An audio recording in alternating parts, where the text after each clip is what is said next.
Hey, what's going on, everybody? My name is Theo, and today I'm going to be doing a trailer breakdown for Final Destination Bloodlines. Alright, so I will go out on a limb here, and I will tell you that this is not my most anticipated film of this year. That is still held up by 28 years later. I think it's going to be an okay movie, but I'm going to do a trailer breakdown because I am a fan of the Final Destination movies.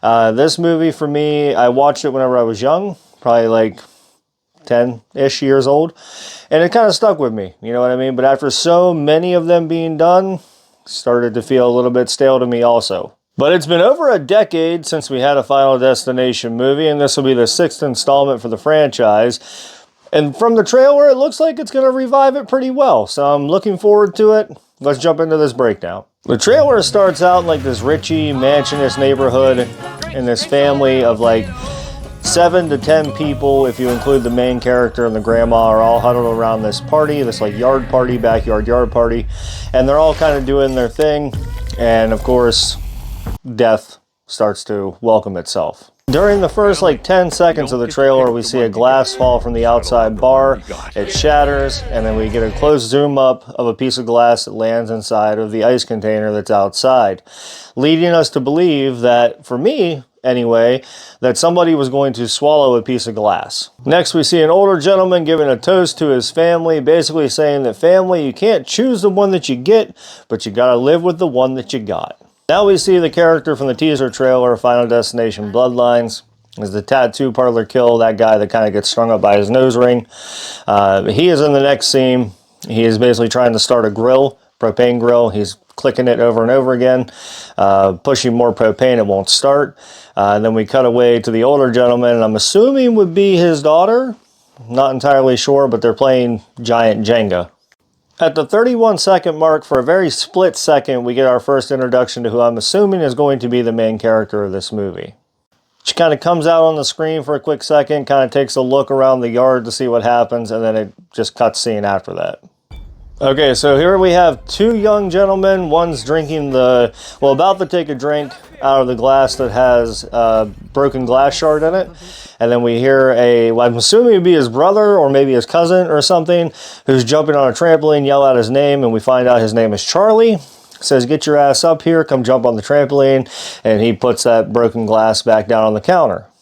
Here's where the sequence starts. So mom puts a bowl of chips up on the counter, knocking a beer bottle off to hit what I'm assuming is a hose, like one of those like wrap itself garden hoses, and it kind of like hits the button and water starts pushing through. Looks like a coiled snake crawling through the yard and up the fence, and that's kind of where this sequence starts to take place.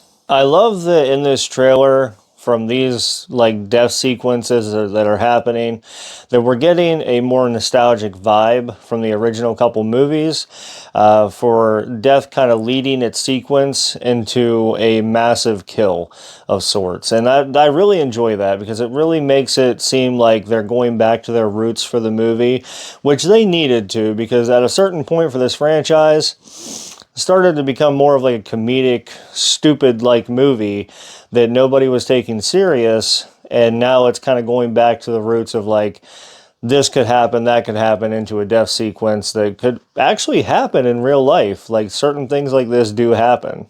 And death comes. And here it goes, the sequence starts, and it looks fucking awesome. So the sequence starts out with basically the hose going up the fence line, dropping a rake.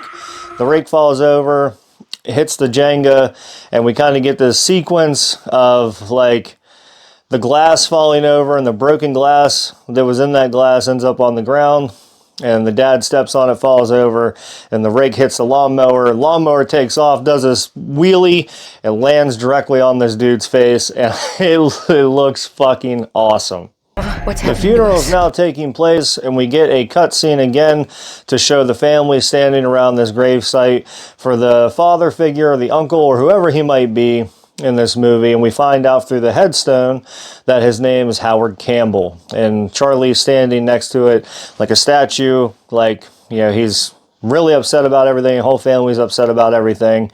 We kind of get that sequence of like the family is mourning now because they've lost their fatherly or uncle-like figure.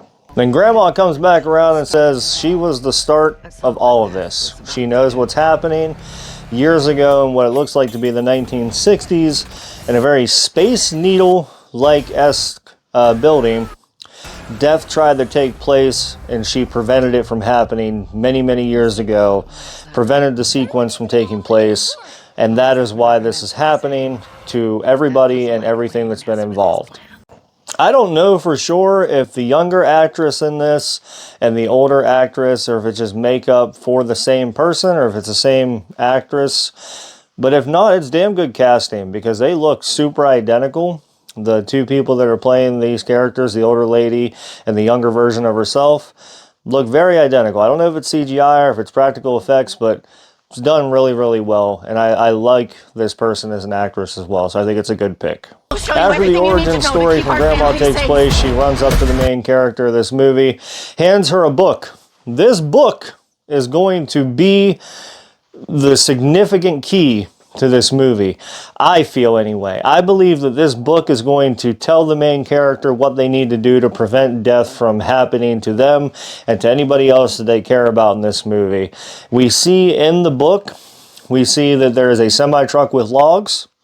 We see an airplane and different things in writing around the truck and the airplane, basically stating ways that death could kill them in that situation, as well as it is a innuendo nostalgia to the first two movies with the log truck that, you know, goes through the highway and the airplane inevitably that kills all those people from the original movie.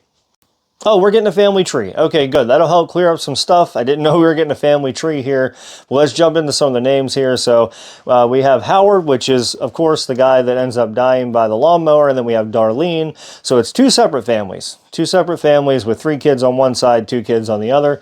The 3 kids on Howard's side are Eric, Julia, and Bobby. And then on Darlene's side, it's Stephanie and Charlie. So it looks like we have a very cousin-like get-together at the beginning of the movie, probably for some type of like retirement party or a birthday or something. I don't know, kind of what it seems like. But so yeah, we have 2 separate families in this movie. After the family tree scene, we see all the family again sitting together in a living room with a lot of like what could be death happenings around them, especially on this staircase. That staircase is sketchy. I've seen a lot of deaths in movies and a lot of happenings in real life where people have just tumbled downstairs like that because either they're wood and they're slick, or 2, because there's a foot-long gap in between of them, and their foot gets caught in between, they break their leg and fall down the stairs. So that staircase could be something in this movie. I love it that Darlene also in this movie is kind of like in this scene where the family is all together. It's kind of like blowing it off like it's not a thing. And there's only a couple people throughout the family that are taking it serious enough to pay attention, especially this dude in the muscle shirt. He's just like hell-bent stare, like, look at this, I know what's going on, you know, and the rest of the family's kind of like, it's not a thing, it's not true. Grandma's out of her rocker, she doesn't know what she's talking about. So yeah, I mean, I think it's a good tie together. It'll put all the different family members on different wavelengths for the movie. Oh, there's a log truck in the movie! There's another log truck! Oh, fuck! And everybody knows the log truck. That's probably the most iconic death the most popular iconic death in Final Destination history throughout the 6 films. Well, Tony Todd, we hear his voice starting to come along during the revolving door death scene here. And what an iconic way for this man to be his last movie. You know, rest in peace. This man's a horror legend. This is probably his most iconic role outside of Candyman. Everyone knows him for Candyman, but the second most talked about film he's ever been in is Final Destination. He plays pretty much the mortician, basically, throughout the movies. He's been in, I think it was 1, 2, and 5, so he hasn't been in all of them. But what a great way to end his legacy on movies, to make this his last film. Just an iconic character for the movie series itself. Just a horror legend, as we all would say. Because they didn't have to bring his character back, you know, like he's only been in 3 films. They didn't have to necessarily bring him back in this movie. But from the talks of it, it seems like we're going to get a little bit of the Mortician's origin story in this as well. a little bit of Tony Todd's origin story for Final Destination. And he basically says that the only way to conquer death is by embracing it. So we're back to the Sky Needle again, and I don't know if you guys caught it. It's a real quick frame, like a done frame. The guy that's falling, you can see him, there's a bar underneath where he's falling. You can see him smash his head off of that bar on the way down. And I'll try and stop it for you real quick to show you. But like, it's like very split second. And that ending right there for the trailer, the truck flying by the guy from the tattoo parlor, that is a fake out kill if I've ever seen one. You can tell if you stop it frame by frame, car goes right past him. So that's a fake out kill. It's going to be one of those moments in Final Destination where they're like, oh man, that was close. Maybe he is coming for us. Maybe death is actually coming for us. But that's definitely one of those kills in Final Destination that kind of get you like, did that actually happen from the teaser, or are they actually going to kill this guy with a truck and it didn't actually happen? It's a fake out kill. And then we end the trailer with Tony Todd again, basically telling everybody good luck. And that's a fantastic way to end the trailer. May 16th, Final Destination Bloodlines comes out. I'm excited to see this one. I like the trailer. I think it's a good push where the franchise needed to go, especially for being 6 films in. This one seems like it's going to be pretty decent. And like I said, from the past few films that they've made, it's kind of become a comedic, like death sequence kind of thing. And I like that they're putting a more serious spin on it this time around with an origin story and kind of trying to explain what is happening in the franchise. So yeah, May 16th. Go see it. Go check it out if you like this video. I did one other trailer breakdown on this channel. It was Terrifier 3, and that was about a year ago, or maybe about 6 months ago. Maybe about 6 months ago. And I enjoyed doing these. I might start doing these a little more often, but if you like this, drop a like, comment, share, subscribe. Remember to check under your beds, and stay safe out there, everybody.